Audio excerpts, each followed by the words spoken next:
Hi everyone, I'm going to quickly take you through the basic flow of the Earnings Assistant. So we've already just created this report.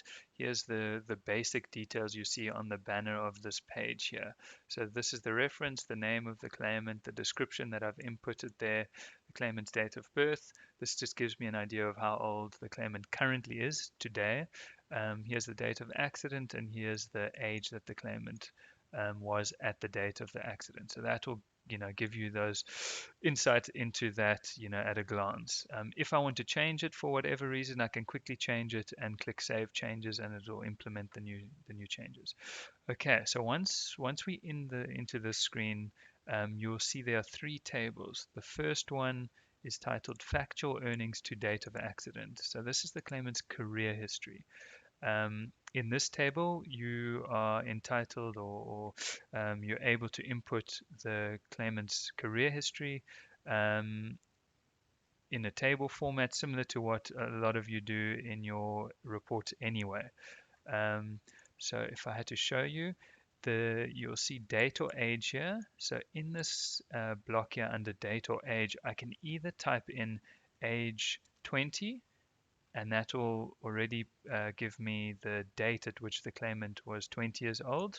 Alternatively, you can put in date if you know the date. So 1 Jan 2005. Okay, that age will change once I've pushed add here. You'll see that that's a calculation, so that'll change afterwards.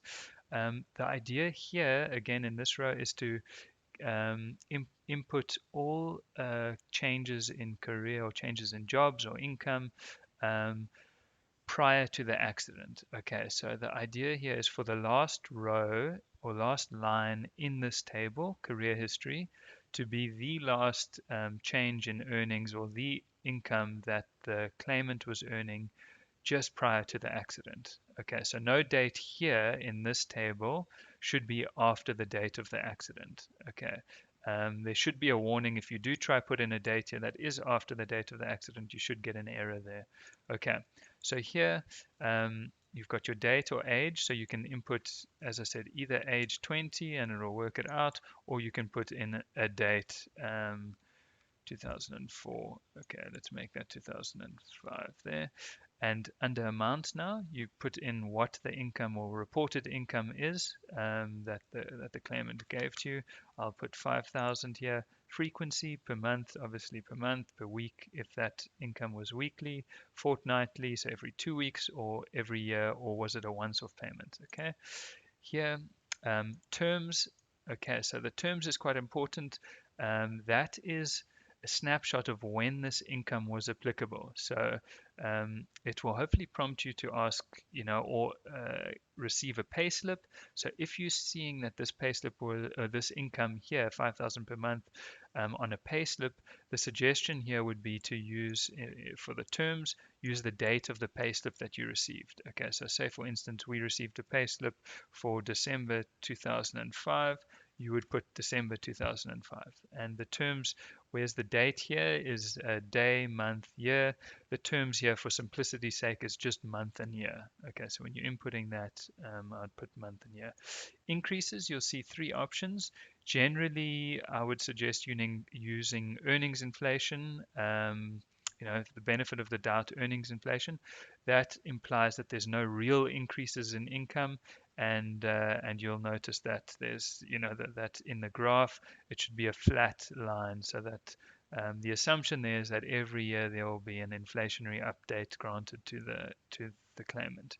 Okay, straight line, you only use that between 2 points. A lot of you will know about that. We'll give you some further information on when to use straight line and how it works. None, you would only use that if you know for a fact that no increases whatsoever were given to the claimant.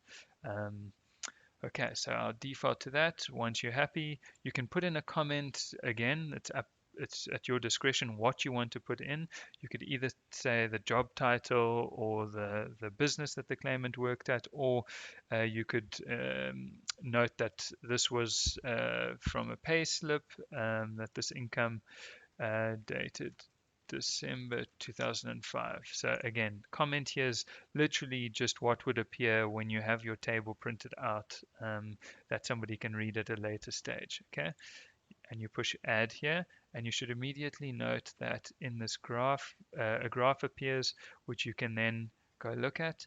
And in this graph, you can hover over it, and it should start at the first date that you've inputted there. So you can see Jan 2005 because that's your first date you've inputted, and it should always end at the date of accident. Okay.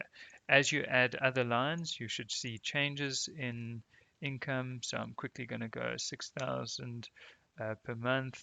And again, for simplicity's sake, I'm going to put Jan 2006 here. And you could say payslip dated January 2006. Again, you don't need to fill in anything in the comment if you don't want to. And you push add. And immediately in the graph, you can see Jan 2005. As of January 2006, there's a jump in income. And that jump corresponds to this jump here. If you want, if you know that there are benefits, you can click yes, benefits. It will immediately, you can see it, there was nothing there before. Now suddenly you can see cost to company 6,500 there. This cost to company is indicated in whatever terms you've got for this row.